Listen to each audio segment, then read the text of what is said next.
हिकमत की महकी फिजा अल करम, इल्म व हिकमत की महकी फिजा अल करम, अल करम अल करम, ऐ खुदा अल करम।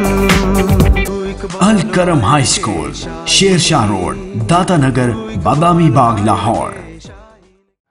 अस्सलाम वालेकुम अज़ीज़ तलबा व तलबात, मैं सर अब्दुल हमीद अल करम हाई स्कूल दाता नगर की तरफ से 9 क्लास के केमिस्ट्री के चैप्टर नंबर 3 के साथ हाज़िर हूँ। हमारा आज का लेक्चर है atomic size and atomic radius. तो एटॉमिक साइज़ और एटॉमिक रेडियस है क्या? दो जुड़े हुए एटम्स के न्यूक्लियाई के दरमियान फासले के निस्फ को एटॉमिक रेडियस कहा जाता है। इंग्लिश मीडियम वालों के लिए half of the distance between के दरमियान द न्यूक्लियाई, न्यूक्लियस की जमा है nuclei, of the two bonded, यानी जो दो जुड़े हुए एटम्स है उनके दरमियान फासले के निस्फ को एटॉमिक रेडियस कहा जाता है। तो दो जुड़े हुए एटम्स के न्यूक्लियाई के दरमियान फासले के निस्फ को एटॉमिक रेडियस कहा जाता है। मिसाल आप क्या दे सकते हैं कि फ़र्ज़ करते हैं एलिमेंट की सूरत में, इन एलिमेंटल फॉर्म जो कार्बन है, कार्बन के दो जुड़े हुए एटम्स के जो न्यूक्लियाई है, एक फ़र्ज़ करते हैं ये एक न्यूक्लियस है, ये पूरा एक एटम है, और ये एक दूसरा कार्बन का एटम है। एलिमेंट फॉर्म में, मॉलिक्यूलर फॉर्म नहीं है, यानी कि दो अलग अलग कार्बन के एटम है। अगर हम उनको ऐसे करीब करीब जोड़ दें, एक कार्बन का एटम ये हो गया, दूसरा कार्बन का एटम ये हो गया, ये इनके न्यूक्लियाई है, न्यूक्लियस है। तो एक कार्बन एटम, यानी कार्बन एटम है जो एलिमेंट फॉर्म के अंदर मौजूद है, ये दोनों ये आपस में करीब करीब पड़े हैं, दो एटम जुड़े हुए हैं। इनके न्यूक्लियाई का जो मराकज़ है, इनका दरमियान फासला 2r के बराबर है। यहाँ से लेकर इस न्यूक्लियस और इस न्यूक्लियस के दरमियान जो फासला है 2r है। ये 154 पिकोमीटर है। एक पिकोमीटर ये 10⁻⁻12 मीटर के बराबर होता है, एक पिकोमीटर। तो कार्बन जब एलिमेंट फॉर्म में हो, उसके दो जुड़े हुए एटम के न्यूक्लियाई के दरमियान जो टोटल फासला है 154 पिकोमीटर है। जब इस फासले का हाफ कर देते हैं तो 154 को आप 2 पे डिवाइड करोगे, ये बनेगा 77 पिकोमीटर। तो कार्बन के एलिमेंटल फॉर्म के अंदर जब दो जुड़े हुए कार्बन के एटम्स है, उनके न्यूक्लियाई के दरमियान जो टोटल फासला बनता है 154 पिकोमीटर है। इस 154 पिकोमीटर का हाफ जब आप लेते हैं तो ये 77 है। ये जो 77 है ये half of the distance between two bonded atom of carbon है, लिहाजा इस 77 डिस्टेंस को हम एटॉमिक रेडियस कहेंगे। अब ट्रेंड जो रुझान है पीरियड के अंदर, वो पीरियड के अंदर एटॉमिक रेडियस का रुझान क्या है? जब हम दूसरे पीरियड में जाते हैं लिथियम से नियॉन की तरफ, तो लिथियम का एटॉमिक नंबर 3 है, बेरिलियम का एटॉमिक नंबर 4 है, बोरॉन का 5 है, कार्बन 6, नाइट्रोजन 7, ऑक्सीजन 8, फ्लोरीन 9 और नियॉन 10 है। जब इनका एटॉमिक रेडियस हम पिकोमीटर में देखते हैं तो लिथियम का 152 है।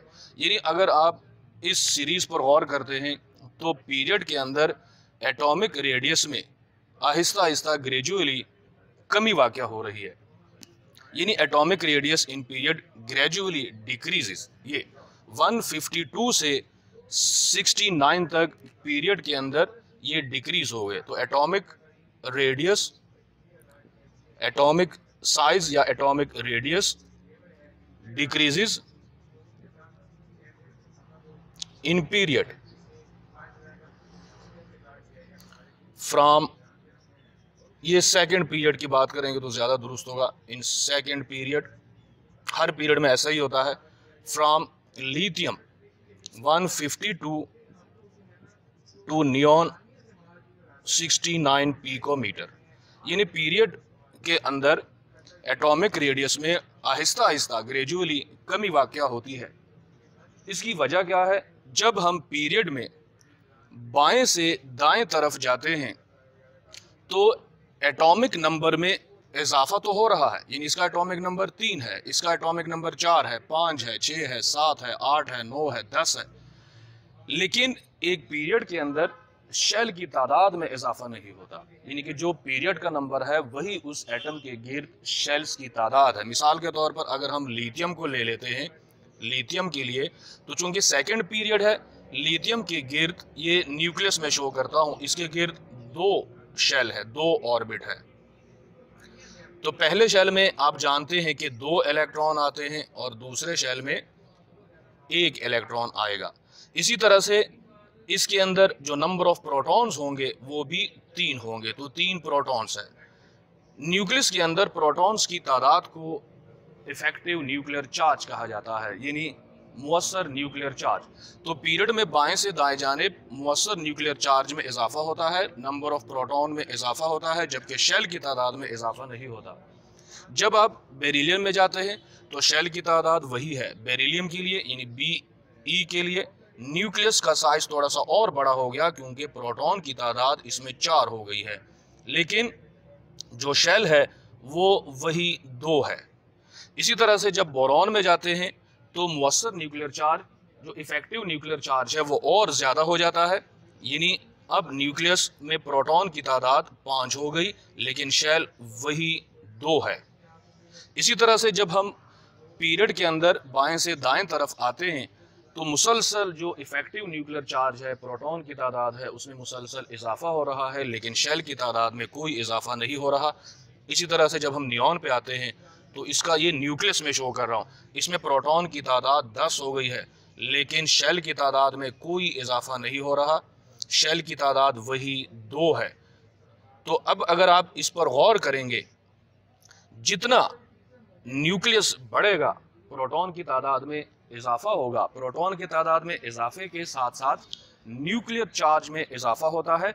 और ये जो वैलेंस शेल के अंदर मौजूद इलेक्ट्रॉन्स होते हैं, जैसे इस शेल में 2 इलेक्ट्रॉन्स आ जाएंगे, इस शेल में 8 इलेक्ट्रॉन्स आ जाएंगे, इसमें 2 इलेक्ट्रॉन, इसमें 8 इलेक्ट्रॉन आ जाएंगे।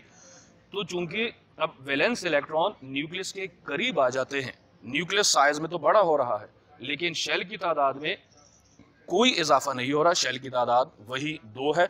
लिहाजा ये जो प्रोटॉन है, न्यूक्लियर चार्ज है, ये जो वैलेंस शेल के अंदर मौजूद इलेक्ट्रॉन्स है और दूसरे शेल में इलेक्ट्रॉन्स है, उनको ज़्यादा अट्रैक्शन से अपनी तरफ अट्रैक्ट करते हैं, जिसके नतीजे में एटम का साइज आहिस्ता आहिस्ता कम होता है। यानी पीरियड में जब हम जाते हैं लिथियम से, तो लिथियम के अंदर 3 प्रोटॉन है तो 3 ही इलेक्ट्रॉन है, 2 शेल है। अब ये जो प्रोटॉन है इन इलेक्ट्रॉन को अट्रैक्ट करते हैं। जब 4 प्रोटॉन हो जाते हैं और डिस्टेंस उतना ही है, यानी 2 ही शेल है, 2 शेल है, इसमें 2 इलेक्ट्रॉन आएंगे, 2 शेल है, तो ये प्रोटॉन इन इलेक्ट्रॉन को इससे ज़्यादा अट्रैक्ट करेंगे। ये वाले जो 5 प्रोटॉन है ये इन इलेक्ट्रॉन को ज़्यादा अट्रैक्ट करेंगे। और इसी तरह से जो हम बाएं तरफ जाते हैं पीरियड में, फ्राम लेफ़्ट टू राइट तरफ, तो जो मुअस्सर न्यूक्लियर चार्ज है उसमें इजाफे के साथ प्रोटॉन वैलेंस शेल के अंदर मौजूद इलेक्ट्रॉन को ज़्यादा फोर्स के साथ, ज़्यादा अट्रैक्शन की तरफ के साथ अपनी तरफ अट्रैक्ट करते हैं, जिससे एटम के साइज में कमी वाक़ होती है, एटम का साइज कम होता है। ग्रुप के अंदर इसका जो ट्रेंड है, ट्रेंड इन ग्रुप, ट्रेंड इन रुझान, ट्रेंड इन ग्रुप।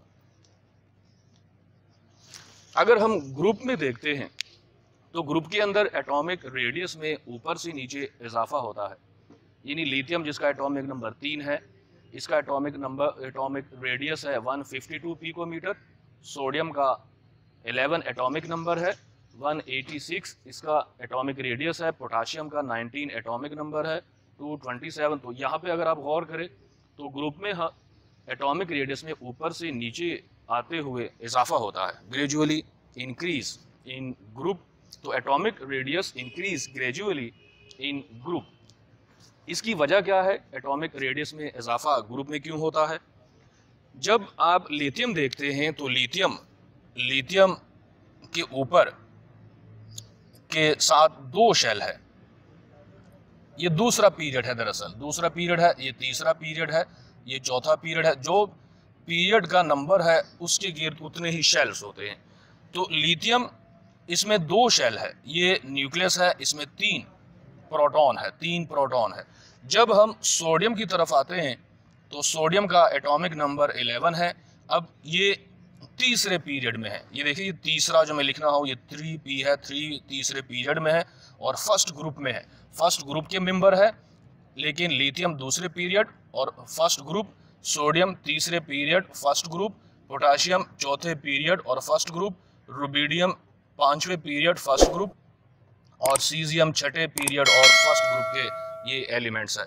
तो जब हम सोडियम की तरफ आते हैं तो सोडियम ये इसका न्यूक्लियस है जिसमें 11 प्रोटॉन है और इसके गिर्द 3 शेल है। तो 3 शेल और 2 शेल, तो 2 शेल न्यूक्लियस से वैलेंस इलेक्ट्रॉन का फासला कम है, 3 शेल की सूरत में ये फासला बढ़ गया। जब हम 4 शेल लगाएंगे, इन केस ऑफ पोटाशियम की सूरत में आप लगाओगे, इसका 19 है, तो इसके गिर्द ये न्यूक्लियस है पोटाशियम का जिसमें 19 प्रोटॉन है, पहला शेल, दूसरा शेल और ये तीसरा शेल, तो ये साइज और बढ़ गया।